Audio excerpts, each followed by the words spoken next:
주일 말씀 우리 찾으셨으면 한 목소리로 같이 합독하겠습니다. 다윗이 온 이스라엘과 더불어 예루살렘 곧 여부스에 이르니 여부스 땅의 주민들이 거기에 거주하였더라. 여부스 원주민이 다윗에게 이르기를 내가 이리로 들어오지 못하리라 하나 다윗이 시온 산성을 빼앗았으니 이는 다윗성이더라. 다윗이 이르되 먼저 여부스 사람을 치는 자는 우두머리와 치위관으로 삼으리라 하였더니 수리아의 아들 요압이 먼저 올라갔으므로 우두머리가 되었고 다윗이 그 산성에 살았으므로 무리가 다윗성이라 불렀으며 다윗이 밀로에서부터 두루 성을 쌓았고 그 성의 나머지는 요압이 중수하였더라.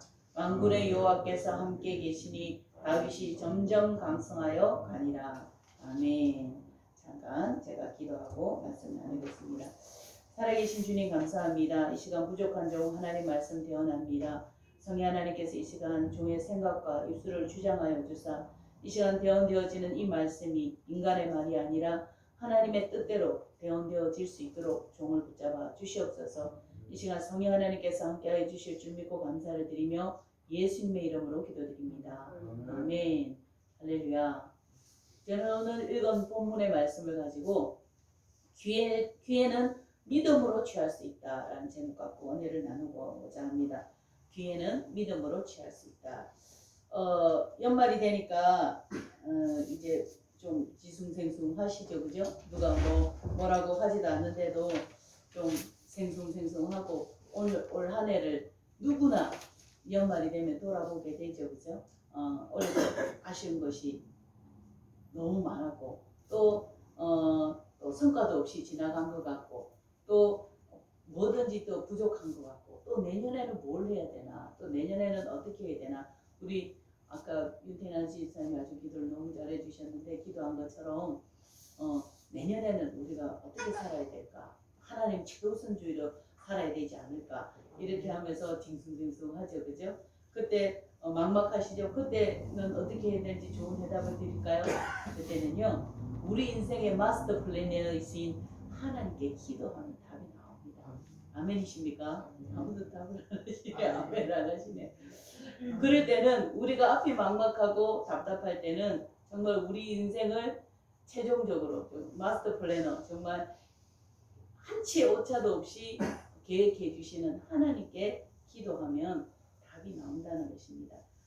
그렇게 되면 내년은 올해도 마찬가지 하나님께서 지켜주셨기 때문에 지금까지 왔잖아요. 근데 내년에는 최고의 해로 하나님께 맡기고 나가면 최고의 해가 될 줄 믿습니다. 이것이 믿음 있는 사람들의 바른 태도입니다. 믿음이 있다고 말하지만 하나님과 전혀 관계없는 삶을 산다면 이 연말에 막년에다 어디에다 신경 쓸 것이 많지만 신앙을 우리가 점검하는데 신경을 써야 되지 않을까 저는 생각을 합니다. 특별히 오늘 말씀을 통해서 여러분 삶 가운데 또 내년도에 불같은 열정이 일어나게 되시기를 예수 이름으로 축복합니다. 오늘 본문을 보면 다윗이 드디어 이제 헤브론뿐만 아니라 온 이스라엘의 통일의 왕이 되는 순간을 기록하는 것입니다. 다윗은 헤브론에서 7년 동안 왕위를 이어가지만 그때 이제 이스라엘 사람들은 나머지 다윗이 헤브론에서 7년 동안 왕위를 이어갈 때는 유다 왕이었어요. 다윗이 유다 지파잖아요. 유다 지파인데 유다 지파들만 이 다윗을 왕으로 섬겼고 나머지 11지파들은 다 누구를 따랐냐? 그때 사울이 죽고 나서 사울이 살아 있었지만 죽고 나서 그 이스보셋 사울의 아들 이스보셋을 또 아브넬이라는 그 군대 장관이 이 이스보셋을 왕으로 세워서 그렇게 다스리고 있던 때였어요. 그런데 때가 되니까 다윗이 헤브론에서 유다의 왕만 7년 동안 하고 있었을 때 하나님의 때가 되니까 하나님께서 이스보셋과 또 아브넬이 죽게 만드는 거예요. 아브넬은 어떤 사람이냐면 이 사울의 몰락하는 사울가의 군대 장관으로서 장관이지만 왕 같은 역할을 했어요. 그래서 그 아브넬이 그 사울의 첩을 취했거든요. 사울의 첩을 취했는데 그 그것에 대해서 이스보셋이 지적을 하자 아브넬이 화를 내는 거예요. 그러니까 이스보셋이 아무 말도 못하는 거예요. 꼼짝도 못해요. 성경에 보면 두려워하여 아무 말도 하지 못하더라 이렇게 기록하고 있거든요. 이것처럼 자기가 왕인데도 군대 장관이 그렇게 나쁜 짓을 하고 나쁘다 하고 지적을 해도 이렇게 꼼짝을 못할 정도로 그런 허수아비 왕이었어요.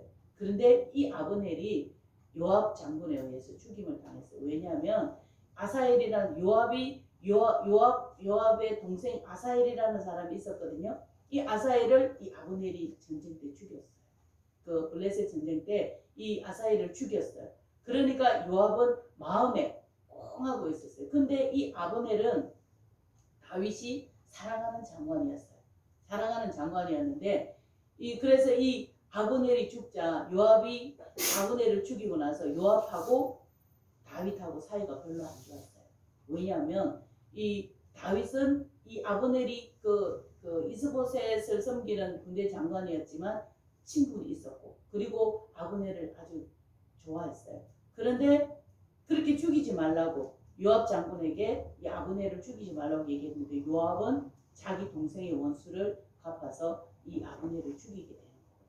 그래서 이제 둘이 사이가 별로 좋지 않았지만 그런데 이제 다윗이 7년 때가 되니까 그 많은 사람들이 장로들이 찾아왔어요. 다윗에게 찾아와서 뭐라고 얘기를 하냐면 당신은 우리의 혈육입니다.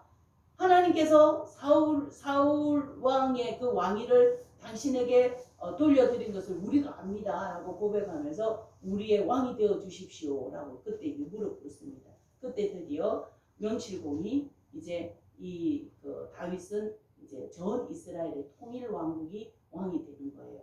그래서 보면 역대상 10장 13절에 보면 우리가 읽었던 앞장에 보면 이렇게 나와 있습니다. 사울이 죽은 것은 여호와께 범죄하였기 때문이라 그가 여호와의 말씀을 지키지 아니하고 또 신접한 자에게 가르치기를 청하고 또 역대상 14절에는 여호와께 묻지 아니하므로 여호와께서 그를 죽이시고 그 나라를 이새의 아들 다윗에게 넘겨주더라. 이렇게 그들이 하나님의 이 말씀을 인용하면서 이 왕국은 이미 당신에게 돌아갔습니다. 라고 얘기를 하는 거예요.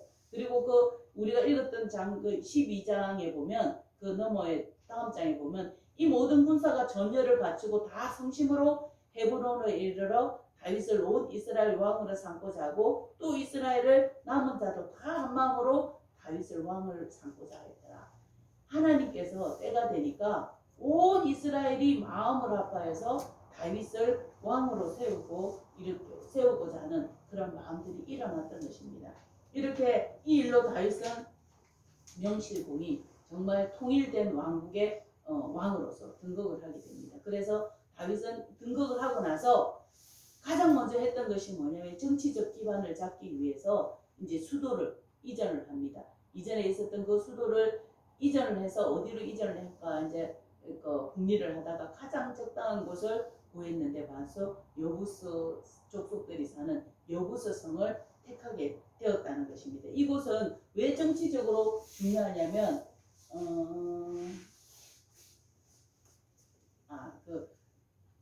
우리 여기 보면 여부스 성이라고 하는데 여기가 지금 다윗 성이에요. 다윗 성이고 지금 성전이 있을 자리는 요 뒤쪽이거든요. 요 뒤쪽 마운트 모리아 이렇게 있죠.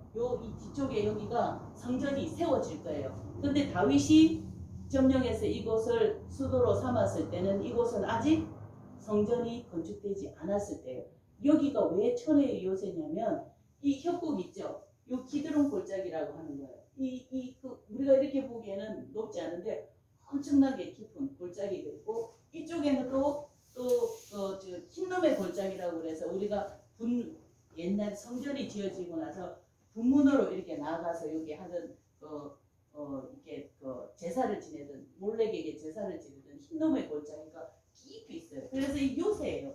이거 난공불락이죠. 난공불락의 요지고 여기는 유다 땅도 아니고 에브라임 지파에 속하 있는 이 땅인데 에브라임 지파 끝에 또 유다 땅의 중간 지점에 딱 있는 지점이에요. 그래서 만약에 다윗이 이 수도를 유다 지파 땅에다가 세웠으면 아마 정치적인 반발이 있었을 거예요.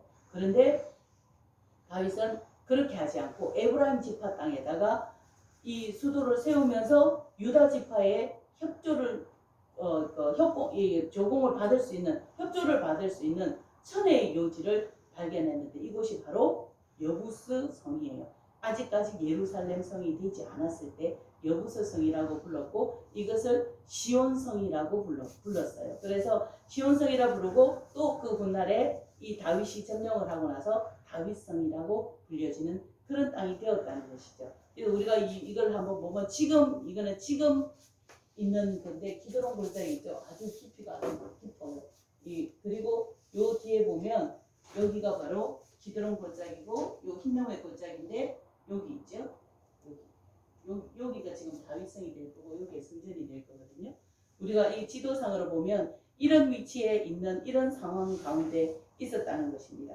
그래서 그 다윗은 이 땅을 정복하기 이제 문제는 이 땅을 정복하기 위해서는 이 여부스 족속을 물리쳐야 됐어요. 처음에 여호수아가 들어가서 이곳을 잠깐 점령을 했지만 그 뒤에 또 여부스 족속에게 빼앗긴 그런 성이에요. 이게 철옹성과 같은 그런 곳이었기 때문에 누가 감히 침범하지 못하고 아직도 그곳에 여부스 족속이 살고 있어요. 여부스 족속은 우리가 생각할 때 아주 강한 족속이라고 얘기를 했잖아요. 그래서 여부스 족속이 그들이 쳐들어왔을 때 뭐라고 놀렸냐면 왕과 그 부하들이 예루살렘으로 가서 그 땅 여부스 사람을 치려하며 그 사람이 다윗에게 이르되 내가 결코 이리로 들어오지 못하리라. 맹인과 다리 저는 자도 너를 물리치리라 하니 그들 생각에는 다윗이 이리로 들어오지 못하리라 함이라.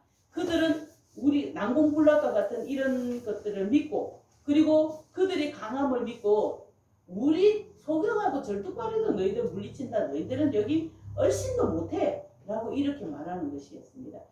그러므로 그런데 그들은 한 가지 미스한 것이 뭐냐면 그들은 다윗과 그 군사들은 봤지만 다윗과 함께한 하나님을 보는 눈이 없었기 때문에 그들은 이렇게 자신만만했다는 것입니다. 그래서 그 다윗은 그들의 여건과 환경을 보지 않고 그들과 함께 하나님만을 바라보았기 때문에 그들의 조롱에도 조금도 흔들리지 않았다는 것입니다. 그리고 다윗은 그 군사들에게 도전합니다. 먼저 여부스 사람을 치는 자는 우두머리와 지휘관을 삼으리라 라고 외칩니다. 그러자 그때 가장 먼저 스루야의 아들 요압이 반응을 합니다. 그때 다윗과 요압은 사이가 별로 좋지 않았습니다. 그런데도 불구하고 요압은 그 도전에 적극적으로 반응을 합니다. 그래서 어떻게 되었을까요? 성경은 이렇게 답을 하고 있습니다. 성경은 다윗이 시온 산성을 빼앗으니 이는 다윗성이더라. 이 말은 무슨 말이에요? 성공했다는 말이에요? 못했다는 말이에요? 성공했다는 거죠. 그동안은 여부스 성이었는데 그 이름이 다윗성으로 바뀌게 되었다는 것입니다. 그런데 이 성을 어떻게 빼앗았냐면 그것도 참 재밌어요. 여기에 보니까 이게 이제 다윗성이 될 거거든요. 그때 이 성 안에는 물을 길러야 되는 요 기드론 골짜기에서 어느 기온샘이라는 곳이 있었어요. 근데 이 성 안에는 거기에 물이 없었거든요. 그래서 요 물길을 냈어요. 이렇게 물길을 내서 이 성 안에서 물을 했는데 요거는 다시 뿌리고 그 전에도 이 물길이 있었어요. 요거는 히스기야 왕이 물길을 다시 낸 물길인데 그 전에 이렇게 물길이 있었어요. 그런데 이 성 안에서 이 기드론 샘에 물을 들어가려면 이렇게 터널을 지나서 물을 들어갔어요. 그때 요압이 어떻게 이 성을 난공불락과 같은 성을 점령했냐면 바로 저 수로를 따라서 들어가서 안열에 들어가서 침범을 해서 승리를 할 수 있었다는 것입니다. 그 지혜가 어디서 왔겠습니까? 하나님께서 주신 지혜지 않겠습니까? 이와 같이 하나님은 민덤 있는 자들의 도전을 통하여서 하나님의 일을 이루어 가신다는 것을 우리는 볼 수 있습니다. 다시 말하면 하나님을 믿고 순종하는 자를 통하여서 하나님의 계획하심을 성취하신다는 것입니다. 우리도 삶 가운데서나 믿음 가운데서 우리의 힘에 겨운 도전을 받을 때가 있습니다. 그때 믿음의 사람은 하나님의 뜻이 무엇인지 먼저 물어볼 것이고 그리고 믿음의 사람이라면 하나님의 뜻이라면 하나님의 그 도전에 반응할 것입니다. 하지만 그렇지 못한 사람들은, 믿음이 없는 사람들은 가장 먼저 자신의 환경을 보겠죠. 그리고 합리적인 계산을 할 것입니다. 그런데 우리가 하나님을 경험하는 삶에서도 배웠듯이 환경의 진리는, 그 상황 가운데 진리는 그 상황이 말해주는 것이 아니고 누가 진리라고요? 예수님께서 진리라고요.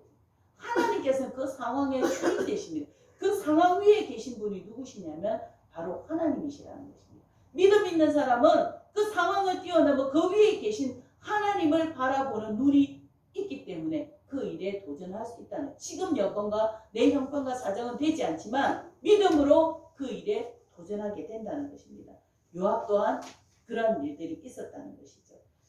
왜냐하면 하나님은 우리의 이런 이성적인 논리를 따라서 일하시는 분이 아니시기 때문에 그렇다는 것입니다. 우리가 성경을 보더라도 하나님께서 믿음의 사람들을 사용하실 때는 합리적인 논리로 하시지 않습니다. 그 사람의 믿음의 분량대로, 그 사람이 믿음 있는 대로, 믿음대로 하나님께서 일하시는 것을 우리가 볼 수 있다는 것입니다. 그렇다면 우리가 하나님의 도전에 뒤로 물러나지 않고 이 요압처럼 적극적으로 반응하기 위해서는 우리 안에 어떤 믿음이 있어야 될까? 첫 번째는 하나님의 약속을 붙잡는 믿음이 있어야 된다는 것입니다. 첫 번째, 이 성을 점령할 수 있게 된 계기는 뭐냐면 다윗에게 이런 믿음이 있었다는 것입니다.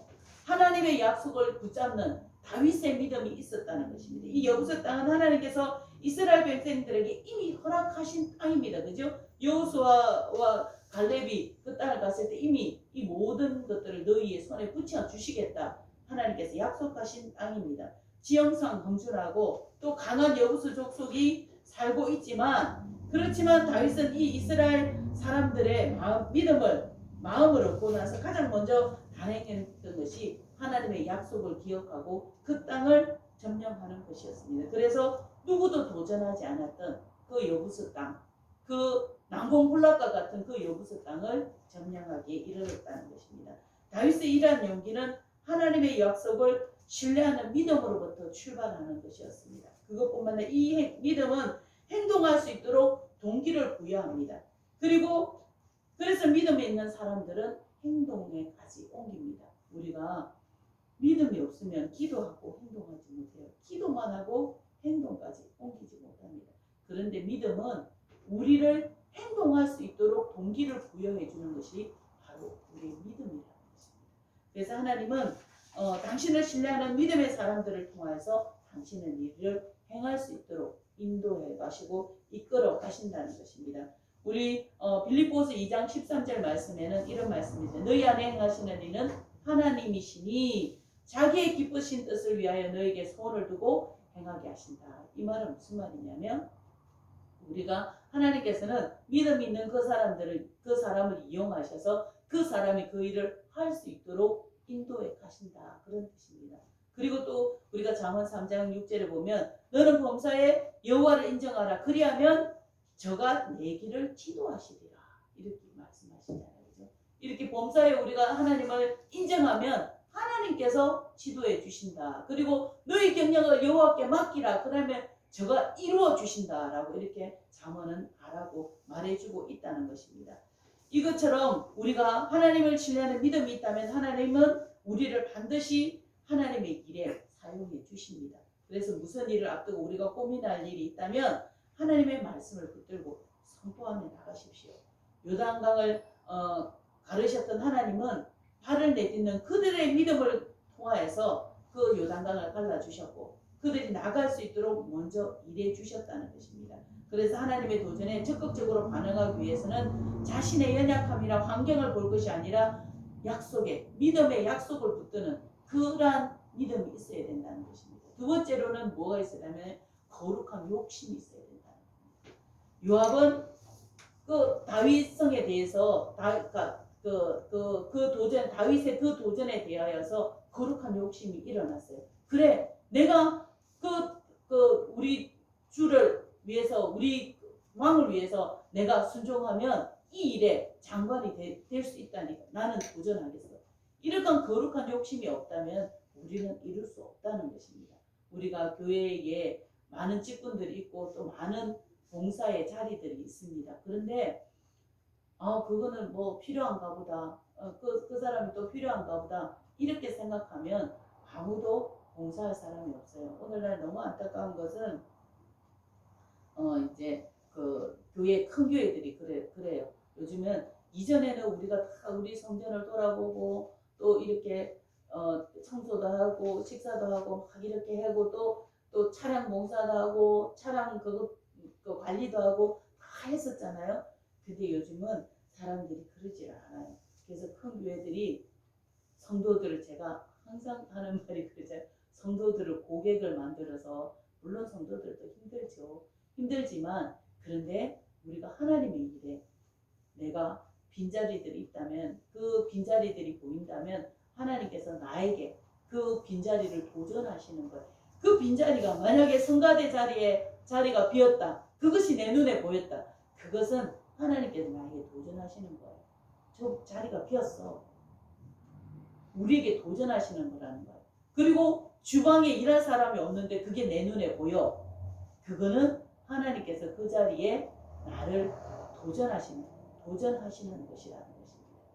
그런데 요즘 큰 교회들은 다 어떤지 아세요? 청소하는 사람들은 다 돈 주고 청소를 하고, 그다음에 주방도 관리업체가 있어요. 관리업체에 시켜서 하고, 물론 힘듭니다. 성도들 힘듭니다. 그런데 교회를 위해서, 성도들을 위해서, 우리 믿음의 가족들을 위해서 봉사하는 일에 우리가 그만큼 소원해지고 또 열정이 식었다는 그런 욕심들이 없어졌다는 것입니다. 이전에는 강대상에 물 올리는 거 그것 때문에 얼마나 다투었는지 아세요? 그래서 어떤 권사님이 어떤 성도가 그 물 올리는 거에 대해서 일단 그거는 이제 뭐 신앙적인 거라기보다는 내가 주의 종을 섬기겠다 하는 그런 욕심 때문에 그렇거든요. 그것도 거룩한 욕심이 아니면 할 수 없는 일이에요. 그것 때문에 그 자리를 놓지를 않는 거예요. 그래서 다른 사람이 나도 저 일을 하고 싶은데 그 자리가 비지를 않아서 못한 그런 적도 있어요. 그리고 피아노 반주 때문에 얼마나 싸우는지 아세요? 반주자들끼리 알력이 생기는지 아세요? 그래서 시험 들어가지고 이제 그 사람이 반주를 계속해서 반주를 놓지 않으니까 시험이 들어서 또 그러는 사람들도 있고 그럴 때까지 있으면 그렇게까지는 아니지만 우리가 몸된 교회를 위해서 헌신하고 봉사하는 일에 이게 눈에 보이면 하나님께서 나에게 도전을 주시는 것인데 그런 것에 눈을 감는다는 것이죠. 그것이 안타깝다는 것이죠. 그런데 만약에 여러분들 그런 것들이 눈에 띄면 하나님께서 나에게 저 자리를 도전하시라는 말씀이구나. 그렇게 해서 여러분들이 도전하시기를 바랍니다. 하나님은 일꾼이 없어서 여러분들 눈에 그것을 보이게 하시는 분이 아니세요. 하나님은 그것을 통해서 여러분들을 간섭하시고자 하시기 때문에 그걸 보게 하신다는 것입니다. 오늘 다윗은 예루살렘 정복에 앞서서 군사들에게 먼저 여부서 치는 사람들은 우두머리와 지휘관을 삼으리라 라고 이렇게 도전을 시킵니다. 그때 스루야의 아들 요압이 그 도전에 반응했고 예루살렘 성으로 올라가서 그 땅을 정복합니다. 이와 같이 우리가 주님 안에서 거룩한 욕심을 품을 때 도전을 붙잡을 열정이 생긴다는 것입니다. 만약 요압이 인간적인 계산만 했다면 요압은 한 발자국도 앞으로 나가지 못했습니다. 그러나 요압은 하나님의 약속을 믿었고 또 거룩한 욕심을 품었습니다. 그래서 그 도전에 담대히 반응을 했다는 것입니다. 그리고 하나님의 약속대로 그 땅을 취하고 다윗이 약속한 대로 요압은 그 통일된 이스라엘 왕국의 군대 장관이 되었다는 것입니다. 여러분, 우리가 도전하지 않으면 취할 수가 없습니다. 그런데 이 도전은 믿음으로만 취할 수 있습니다. 이 기회는 이렇게 기회가 주어졌을 때 우리는 이 기회는 믿음으로만 취할 수 있다는 것입니다. 우리가 믿음이 없이는 아무것도 욕심내지 않아요. 누가 장로가 되든지 누가 권사가 되든지 누가 기도 응답을 받았든지 나와 아무 상관이 없어요. 그런데 여러분들이 많이 거룩한 욕심을 품는다면 누가 기도 응답 받았다더라 이렇게 하면 나도 기도해서 응답 받아야지 이런 욕심들이 있어요. 그게 서로에게 도전이 되는 것이라는 것입니다. 제가 신앙생활 할 때 제 얘기를 해서 미안하지만 제가 초신자 때 들어가서 신앙생활을 시작했는데 이제 뭐 성경도 궁금하고 기도하는 방법도 궁금하고 여러 가지도 궁금한데 근데 어떤 데 새벽에 한번 나가 보니까 어떤 권사님이 이상한 소리를 기도를 하는 거예요. 그래서 내가 제가 눈을 뜨고 그 사람한테 제 기도를 하지 않고 기도도 잘 못하는 때였기 때문에 눈을 뜨고 그 사람 하는 걸 봤어요. 이상한 소리를 계속해서 그렇게 하는 거예요. 그게 도대체 저게 뭘까? 나 너무 궁금한 거예요. 그래서 제가 새벽 기도 끝나고 나서 사람들 다 가고 나서 제가 사모님한테 물어봤어요. 사모님, 저 권사님 지금 뭐 하는 거예요? 내가 이렇게 물어봤어요. 그러면 사모님 막 웃으시면서 그게 방언이야. 그렇게 얘기를 해주시더라고요. 그때 제가 아주 젊었을 때 교회를 갔었거든요. 그러니까 방언이야. 그래 그게 뭐 하는 거예요? 그래. 그거는 하나님과 비밀로 말하는 건데 기도하면 하나님 주시는 거야. 은사야. 이렇게 말씀하시더라고요. 그때부터 제가 방언을 사모했지 않겠습니까? 그래서 앉으면 기도 때마다 하나님 저에게도 방언을 주셔서 제가 하나님과 비밀을 말할 수 있도록 도와주셔서 아무리 기도해도 응답이 없는 거예요. 그런데 한 3년 정도 딱 지났을 때 하나님께서 저 인생에 아주 큰 시련을 주셨어요. 그래서 내가 이걸 살아야 되나 말아야 되나 그래도 제가 이제 사정 결단을 하고 이제 그 보따리를 싸서 기도원에 올라갔죠. 근데 기도원에 올라가서 기도를 하는데 금식하면서 기도를 하는데 그때 방언이 터진 거예요. 알 수 없는 그것들이 임하면서 켜갖고 있는데 근데 입만 열면 방언이 나오는 거야. 찬양을 하는데도 내 지금 찬양을 하는데도 방언이 나오는 거예요. 그래서 내가 너무 신기해가지고 입만 열면 방언이 나오는 그 말이 맞는 것 같아요. 여러분들도 아시듯 제가 가끔씩 인용하시는 목사님이 계신데 이덕희 목사님이라는 분이 계신데 수학 교사였다고 그랬죠, 그죠? 그분이 부흥 집회 때 이렇게 은사를 받으셔갖고 입만 열면 방언이 나오는 거예요. 그래서 이분이 주임 선생님이셨어요. 그래서 교장 선생님한테 교감 선생님한테 결제 맡으러 가서 결제 서류를 보여주면서 아라카라바카라바라 예세레케라 이렇게 나오니까 교장 선생님 교감 선생님이 처음에는 쳐다봤다는 거예요. 그럴 때마다 그래 자기가 자기 입을 막았다는 거예요. 입만 열면 방언이 나와서 그러니까 또 다른 선생님하고 대화를 하다 갑자기 방언이 나와가지고 절제를 못해. 그래서 교감 선생님이 그 선생님은 아주 신실하신 분이라 아주 신임을 하셨는데 안 되겠다고 집에 가서 한 석 달 정도 쉬시라고 정신병자인 줄 알았지. 이제 정신병에 걸린 줄 알았죠. 집에 가서 쉬시라고 그렇게 얘기를 하니까 이분이 이제 학교를 못 나가고 집에서 한 3개월 정도 쉬었대요. 한 달 정도 쉬니까 교감 선생님이 이제 가정 방문을 오시는 거예요. 가정 방문을 오시는데 그 목사님이 집에 가만히 소파에 앉아 있는데 그게 다 보인다는 거예요. 그래서 자기 부인에게 교감 선생님이 지금 우리 집에 오려고 지금 그 학교에서 났었어. 그러니까 자기 부인이 웃기고 있다고 막 웃기는. 시끄러워요 이렇게 얘기했는데 지금 교감 선생님이 지금 논두길을 걸어서 우리 집 쪽으로 오고 있어. 그러고 나서 조금 있다가 우리 교감 선생님 우리 대문 앞에 와서 초인종 누를 거야. 띵동하니까 자기 부인이 설거지를 하다가 푹 주저앉았다는 거예요. 너무 깜짝 놀래가지고 진짜 그래서 문을 여니까 교감 선생님이 거기 서 계시더라는 거예요.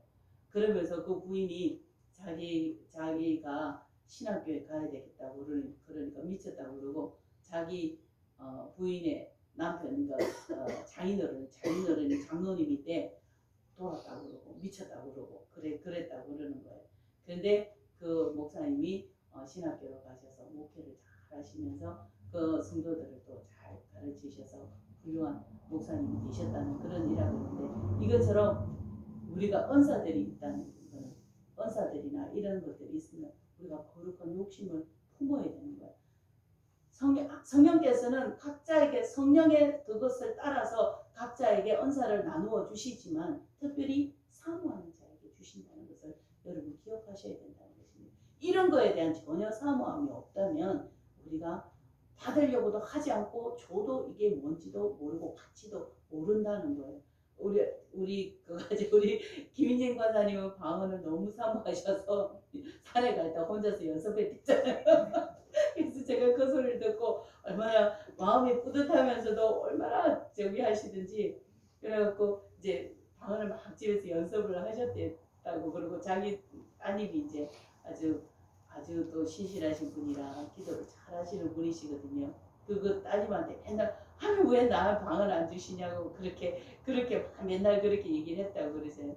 그런데 사모하니까 하나님 주시잖아요.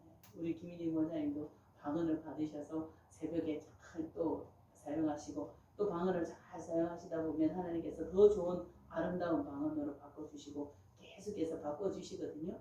여러분들이 이렇게 그 방언 자체가 중요하고 방언 자체가 귀하고 그것이 신령한 것이라서 그런 것이 아니라 하나님께서 주시는 은사들에 대해서 이렇게 거룩한 욕심을 품는 것 그 자체가 중요하다는 것입니다.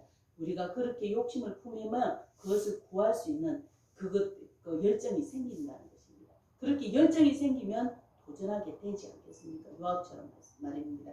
이렇게 요압이 그런 열정으로 도전했을 때 하나님께서는 그 요압을 그 약속대로 군대 장관을 삼아주신 것을 볼 수 있다는 것입니다. 우리 여러분들 오늘 말씀을 듣고 우리 교회에 빈자리들이 봉사의 자리에 빈자리들이 보이면 하나님께서 나에게 도전하는 자리라 생각하시고 열심히 도전하셔서 이것이 그 중요한 것이 아니라 하나님께서는 그 도전을 통해서 우리를 간섭해 주시려는 하나님의 사인이라는 것을 여러분이 기억하시기를 바랍니다. 하나님께서 주권적으로 모든 일을 할 수 있지만 우리의 믿음과 순종을 통해서 일하시기를 기뻐하신다는 것입니다. 이는 우리에게 복받을 기회를 주시고자 하시는 것입니다. 이처럼 거룩한 욕심을 가질 때 믿음으로 결단할 용기가 생기고 그 도전에 반응할 열정이 일어난다는 것을 여러분 기억하시기를 바랍니다. 그리고 마지막으로는 우리가 이런 일들에 도전하고 또 이런 일 하나님의 복을 받는 일에 끊임없는 자기의 성찰이 필요하다는 것입니다. 성공은 우리의 반응의 결과로 주께서 허락하시는 것입니다. 그런데 그것을 유지하는 것은 자기 자신의 결단이 있어야 된다는 것입니다. 다윗이 하나님을 의지하고 주님과 동행하였을 때는 점점 강성하여 갑니다. 오늘 말씀에 11장 6절에 이렇게 이야기하고 있죠. 그죠? 다윗이 만군의 여호와께서 함께 계시니 다윗이 점점 강성하여 가니라. 이렇게 다윗이 하나님께 자기 뜻을 두고 하나님을 바라보고 나갔을 때는 만군의 여호와께서 함께 계셔서 다윗이 점점 강성하여 갑니다.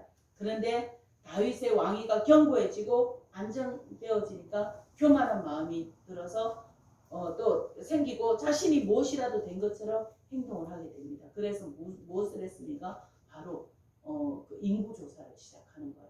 그래 우리나라가 이제 튼튼해졌지 내가 싸울 만한 군사들이 얼마나 되는지 내가 계수해 봐야 되겠어. 이런 교만함. 이제는 하나님 필요 없어. 내 스스로도 우리나라를 지킬 수 있고 내 스스로도 뭔가 할 수 있어. 이런 교만한 마음이 바탕이 되었기 때문에 인구조사를 하게 된 거예요. 인구조사한 것이 무엇이 큰 죄가 되겠어요. 그런데 이제는 하나님의 도움 없이도 나 스스로 할 수 있다는 그런 교만함이 하나님 마음에 합하지 않았다는 것입니다. 그래서 하나님은 이것으로 인해서 다윗에게 징계를 내리죠. 그죠? 그래서 이제 기근이 오거나 전염병에 죽거나 전쟁으로 죽거나 그렇게 하니까 다윗은 이게 전염병을 택했죠. 그죠? 그래서 하나님께서 3일 동안 전염병을 내려서 많은 사람들을 죽게 했는데 다윗의 기도를 통해서 하나님께서 그 전염병을 막아주는 그런 일들이 일어났다는 것입니다. 이처럼 우리의 재성은 우리가 조금만 방심하면 우리 양심을 마비시켜서 하나님께서 지적할 때 하나님께서 도전하실 때 우리가 반응할 수 없어지게 됩니다. 그래서 하나님께서 허락하신 성취도 금방 허물어져 버립니다. 기드온과 사울 또 솔로몬의 경우도 보더라도 그렇습니다. 그들이 승승장구할 때 하나님을 의지하지 않고 자기를 의지했을 때 그들은 몰락하고 마는 것을 볼 수 있습니다. 따라서 우리의 도전이 끝까지 빛을 발하기 위해서는 끊임없는 자기 성찰과 또 겸비함이 있어야 한다는 것입니다. 우리는 순간의 성공에 자만하고 기뻐하는 것으로 끝내지 말고 끝없는 자기 성찰로 성공 위에 하나님의 역사가 지속되어질 수 있도록 유지하는 것은 우리의 몫입니다. 우리의 결단의 몫입니다.